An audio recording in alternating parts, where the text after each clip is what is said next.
Hello friends, आज की इस वीडियो में हम पढ़ेंगे transmission line protection. Transmission line protection के लिए हम कौन से रिलेज यूज़ करेंगे इसके बारे में हम शॉर्टली जानेंगे। आपका क्विकली रिवीजन भी हो जाएगा। द ट्रांसमिशन लाइन है लार्ज लेंथ। आपको पता है ट्रांसमिशन लाइन जो होती है उसकी बहुत ज़्यादा लार्ज लेंथ होती है और वो it is expose to different atmospheric condition. और बहुत सारे एटमॉस्फेरिक कंडीशन को what winter, summer and rainy season, तो उसको वो एक्सपोज होता है। So chances of occurrence of faults are more. इसीलिए जो ट्रांसमिशन लाइन तो ऐसे खुले हुए इन्वायरमेंट में होती है तो उसमें फॉल्ट होने के चांसेस भी क्या होते हैं, बहुत ज़्यादा होते हैं। The requirement of transmission line protection scheme on in the event of short circuit in any section, the circuit breaker closest to that fault should open and other circuit breaker should be in closed position.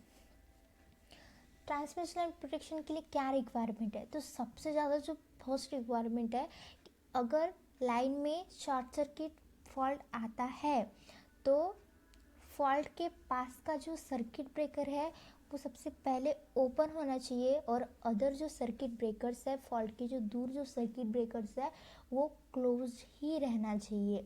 If circuit breaker nearest to fault fails to open the backup protection circuit breaker should operate. अगर जहाँ पे fault हुआ है वहाँ का जो circuit breaker है वो ओपन नहीं हो रहा है, फेल हो गया, तो उसके लिए हमें एक्स्ट्रा बैकअप प्रोटेक्शन रखना होगा। एक्स्ट्रा बैकअप मतलब अनदर सर्किट ब्रेकर रखना होगा कि अगर यह सर्किट ब्रेकर ओपन नहीं होता तो उसके बदले कोई जो दूसरा बैकअप के लिए हमने सर्किट ब्रेकर रखे वो ओपन हो जाए। The relay operating time should be short as possible. जैसे ही ट्रांसमिशन लाइन में कोई फॉल्ट आता है तो एज पॉसिबल एज फास्टली जो सर्किट ब्रेकर है वो ओपन होना चाहिए। The differential protection scheme can satisfy above condition. The transmission line can be divided into number of section. Each section can be protected by differential protection scheme, but since length of transmission line is large, such a scheme becomes uneconomical. So following methods are used. तो generally देखिए हम three ही जो methods है वो generally हम use करते हैं। देखिए बहुत ही ज़्यादा इम्पॉर्टेंट है और हम इसको शॉर्ट में डिस्कस करेंगे। फर्स्ट है time graded over current protection. तो नाम से आपको समझ में आ रहा होगा कि इसके टाइम के हिसाब से कुछ प्रोटेक्शन होता होगा। Current graded over current protection, इसमें करंट के साथ। एंड नेक्स्ट है डिस्टेंस प्रोटेक्शन। हो सकता है एमसीक्यू में आपको पूछे भी कि कौन कौन से प्रोटेक्शन है जो ट्रांसमिशन लाइन के लिए ज़्यादातर यूज़ करते हैं, तो आपको बस ये तीनों ही नाम बताने हैं। Time graded over current protection is used as main protection for distribution lines and backup for main lines where main protection is of distance line.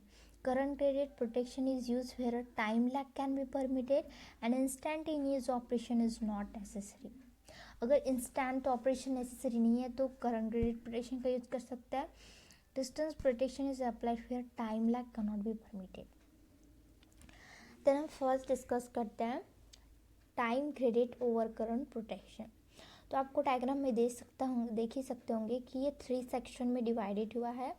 Circuit breaker 1, circuit breaker 2, circuit breaker 3, circuit breaker 4। उसके बाद में transformer लगा है, transformer के पहले लगा है alternator. तो आप देख ही सकते हो डायग्राम में कि सी और डी के बीच में जो सर्किट ब्रेकर है उसके लिए 0.5 सेकेंड का टाइम दिया गया है। सर्किट ब्रेकर 2 के लिए 1 सेकेंड, सर्किट ब्रेकर 3 के लिए 1.5 सेकेंड एंड सर्किट ब्रेकर 4 के लिए 2 सेकेंड।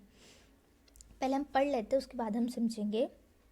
द लाइन और feeder is divided into number of section, जैसे हमने बात किए A B C. Over current relays are provided for each section. On occurrence of fault in any section, the respective relay operates and gives trip signal to circuit breaker. The circuit breaker then opens and isolates the faulty part. इसमें कह रहा है कि हमने particular section को divide किया है। जिस सेक्शन में फॉल्ट आएगा वही सर्किट ब्रेकर ऑपरेट होगा, वही सर्किट ब्रेकर ऑपरेट होगा। सॉरी, हमने पर्टिकुलर सेक्शन में रिले एंड सर्किट ब्रेकर, आप देख ही सकते होंगे सर्किट ब्रेकर के अंदर ही रिले रहता है। तो जब भी कोई फॉल्ट आएगा तो जो फॉल्ट के नियरेस्ट जो भी सर्किट ब्रेकर रहेगा जिस भी सेक्शन में, तो वो रिले ऑपरेट होगा एंड ट्रिप सिग्नल सेंड करेगा सर्किट ब्रेकर को। The entire feeder is sectionalise, that is देख सकते हैं ए बी, बी सी और C D. Definite time relays are use for individual section which gives trip signal to respect to circuit breaker. Relay के लिए कुछ time provide किया गया है, यहाँ पे देख सकते हैं आप। The relay has operating time of 0.5 second. For R2 it is 1 second, so on. If faults occur in section CD, that section will be isolated in 0 point section by R1. देखिए इसमें सिंपल सा concept है कि CD के बीच में जो section है वहाँ पे ये सब बैकअप के लिए लगाए हैं। अगर ट्रांसमिशन लाइन में कोई भी फॉल्ट ऑकर होता है तो सबसे पहले 0.5 सेकेंड के अंदर अगर R1 जो रिले है वो ऑपरेट नहीं होता तो हम बैकअप के लिए अनदर प्रोटेक्शन यूज करते हैं।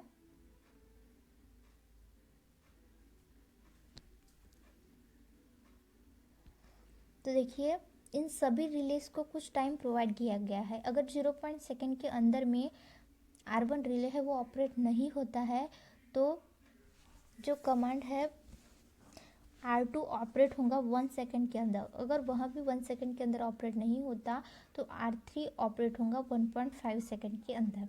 अगर वहाँ भी उस टाइम के ड्यूरेशन में ऑपरेट नहीं होता है तो देन R4 होगा। इस टाइम से हम टाइम को ईच सेक्शन को टाइम प्रोवाइड करते हैं। If R1 and circuit breaker fails to operate even after 0.5 second, R2 operates after 1 second causing circuit breaker to open. This acts as backup protection. ये एक दूसरे के लिए बैकअप प्रोटेक्शन प्रोवाइड करेंगे। आप लोग समझ ही सकते हैं, पढ़ लेना। देन ड्रॉबैक है if feeder is having large length और more number of section the operating time near supply side point is more and for our case it will be 2 seconds, which is appreciable. Second है if a fault say line to ground fault occurs in the section near the transformer or source, in that case amount of fault current will be more because line impedance is less. then ठीक है, आप लोग पढ़ लेना, it's very easy, simple ही है। तो हम देखेंगे current credit over current protection. अब इसमें करंट के हिसाब से क्या है अब हम देखेंगे। The drawback of time graded system is that relay near the source operates at last and the fault current level is high near the source. जो हमारा फर्स्ट था time graded over current protection, उसमें एक drawback था कि जो भी source है सप्लाई का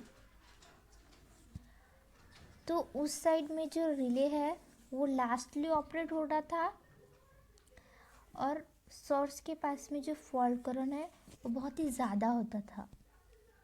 तो उसी ड्रॉबैक को ओवरकम करने के लिए time graded over current protection का यूज करेंगे। The relay use for this scheme और high speed instantaneous over current relay. The operating time for every relay is same. यहाँ पे देखिए time graded over current protection में हम different section के जो रिले थे उनको डिफरेंट टाइम प्रोवाइड कर रहे थे, but current graded over current protection में ऐसा नहीं है। इसमें जो है operating time for each relay के लिए जितने भी R1, R2, R3 है सभी की जो ऑपरेटिंग टाइम है वो सेम ही रहेगा। Consider a feeder which is divided into section A, B, C। आप डायग्राम में देख ही सकते हैं। The current setting for a relay correspond to the fault current level for the respective section. Relay R2 should operate for fault between B and C. देखिए अगर fault B and C के बीच में operate हो रहा है तो only R2 relay ही operate होगा। अगर फॉल्ट A and B के बीच में ऑपरेट हो रहा है तो R1 रिले ही ऑपरेट होगा। अगर ये C के बाद में अगर कोई फॉल्ट ऑकर हो रहा है तो R3 रिले ही ऑपरेट होगा। ये इस current credit over current protection के हिसाब से है। यहाँ तक हो चुका है, अब हम पढ़ेंगे but above operation is difficult to obtain because of following reason. ऐसे तो हमने बोलते लेकिन ये ऑपरेशन थोड़ा डिफिकल्ट है बोल रहा है, क्यों अब हम देखेंगे। Relay R1 is not able to differentiate between falls very close to B. on either side of P. If faults in section BC is very close to P, the relay R1 consider that fault in section of AB and it operates, which is not desired. This happens because there is a very little difference in fault current if a fault occurs at the end of section AB and in the beginning of section BC. देखिए A and B के बीच में अगर B के पास में fault occur हो रहा है तो R1 रिले को लगेगा कि AB के बीच में फॉल्ट ऑकर हो रहा है, तो हो सकता है कि हाँ BC के बीच में भी हो सकता है, P के पास में है तो, लेकिन R1 को ऐसा लगेगा कि AB सेक्शन में जो है वो फॉल्ट ऑकर हो रहा है, तो इससे यह डिजायर्ड नहीं है यहाँ पे बता रहा है, तो ये भी इसकी ड्रॉबैक है। तो हम इसके बारे में अभी सिर्फ सिंपली ही बात करेंगे। अभी हम नेक्स्ट देखते हैं pilot wire protection. It uses differential protection principle. Under normal working condition, the current entering one end of a line is equal to that current leaving the other end. ये differential protection scheme के बारे में है, इसमें कुछ difference आता है, अभी हम देखेंगे करंट में जो है वो डिफरेंस आता है। It uses differential protection principal that is under normal working condition. Normal working condition में यहाँ पे जितना करंट आएगा उतना ही करंट जाएगा और ये दोनों करंट जो रहेंगे वो इक्वल रहेंगे। जैसे देखिए सर्किट ब्रेकर 1, उसके पास में एक CT1 लगा है, देन वहाँ पे ट्रांसमिशन लाइन में एक फॉल्ट आ रहा है, देन CT2 सर्किट ब्रेकर 2। देख सकते हैं CT1 इधर एक रिले से कनेक्टेड है, CT2 भी एक रिले से कनेक्टेड है, और देखिए यहाँ पे कुछ पायलट वायर दिए गए हैं, आप देख सकते हैं। If fault develops, the balance is disturbed and the difference of incoming and outgoing current through the relay coil and trip single is produced, that produces the circuit because this faulty part is isolated. Current जितना normal working condition में जब कोई भी fault नहीं रहेगा तो current जितना आएगा उतना ही करंट जाएगा, लेकिन जिस समय शॉर्ट सर्किट फॉल्ट होगा तो दोनों करंट में डिफरेंस आएगा इनकमिंग एंड आउटगोइंग करंट में। Pilot wire protection method, generally इसके दो मेथड्स है, Merz price voltage balance system and translate scheme.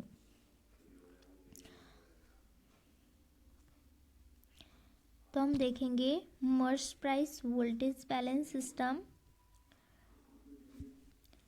To identical CT और place at both ends of the line, CT secondary are connected in phase opposition. इसका concept कुछ नहीं है, बस इतना ही है कि करंट नॉर्मल वर्किंग कंडीशन में जितना करंट आएगा, करंट इंटरिंग जितना करंट ए से आएगा उतना ही करंट बी से जाएगा नॉर्मल वर्किंग कंडीशन में। लेकिन अगर जब फॉल्ट ऑकर होता है तो जितना करंट ए से आएगा उतना करंट बी से नहीं जाएगा फॉल्टी कंडीशन में। तो आप इसके एडवांटेजेस डिसएडवांटेजेस देख लेना, क्योंकि वीडियो बहुत ही ज़्यादा लंबा हो रहा है तो हम इसको अभी शॉर्ट में लेंगे। देन हम बात करेंगे डिस्टेंस प्रोटेक्शन की। आप डायग्राम देख सकते हैं, A section, this is B section, circuit breaker 1, circuit breaker 2। यहाँ पे लगा है CT, this is PT, this is impedance relay. The time graded system pilot wire system are not suitable for protection of high voltage transmission line having a large line. हमने जो time graded principal देखा था, pilot wire system वाला जो principal देखा, sorry principal not, जो भी system देखे थे हमने, तो वो हाई वोल्टेज जो भी लॉन्ग डिस्टेंस रहता है वो उसके लिए वो सूटेबल नहीं थे। इसके लिए उसको ओवरकम करने के लिए हम डिस्टेंस प्रोटेक्शन का यूज़ करेंगे। The time graded system has a drawback of long operating time and pilot wire system is expensive. तो ये उनके डिसएडवांटेजेस ड्रॉबैक्स थे, तो इनको ओवरकम करने के लिए अब देखेंगे हम डिस्टेंस प्रोटेक्शन में क्या किया जाता है। Distance protection scheme uses impedance relay. देखिए इसमें इम्पीडेंस रिले का यूज किया जा रहा है। The relay operation is based on the impedance और distance between the relay and point of fault. This scheme of protection does not require any pilot wire. इसमें pilot wire की ज़रूरत नहीं पड़ती। अगर आपको ये भी पूछ सकता है कि इम्पीडेंस रिले कौन से सिस्टम यूज़ किया जाता है, कौन से प्रोटेक्शन स्कीम में, तो आप बता सकते हो कि डिस्टेंस प्रोटेक्शन इसमें The voltage element of impedance receives supply from PT secondary and current element receives supply from CT secondary. देखिए आप PT पे है, यहाँ पे CT भी है, तो वोल्टेज एलिमेंट जो रहेगा इम्पिडेंस का वो पीटी से लेगा और जो करंट इम्पिडेंस रहेगा वो सीटी से लेगा. ओके. देन उसके बाद the protection zone of line is between A and B बोल रहा है. प्रोटेक्शन जोन में ए एंड बी के बीच में है. Under normal working condition the impedance of line is ZL है. The impedance relays to design that it operates only when line impedance become less than ZL. If faults occur between A and B, say F1, the impedance of line becomes less than ZL. Impedance relay operates, trip signal is produced that operates circuit breaker, line is disconnected. If fault occurs beyond C, say F2, the impedance in that case is greater than ZL. Hence relay does not operate. The section beyond C will be protected by another protection scheme in that section.